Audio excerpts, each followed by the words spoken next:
Beneath the Rock of Cashel lie the ruins of Hore Abbey.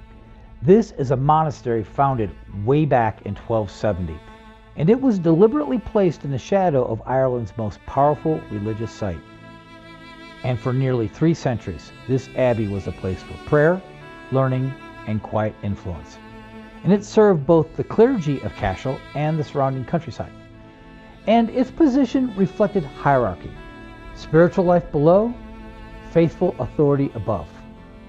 That life ended in the 1540s during the dissolution of the monasteries under King Henry VIII.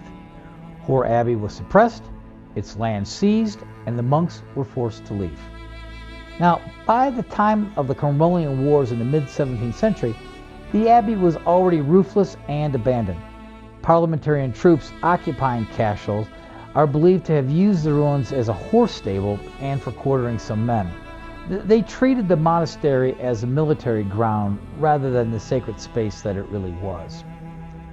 Now, by 1652, as Cromwell's campaign reached its conclusion, Parliamentarian control of Cashel was complete.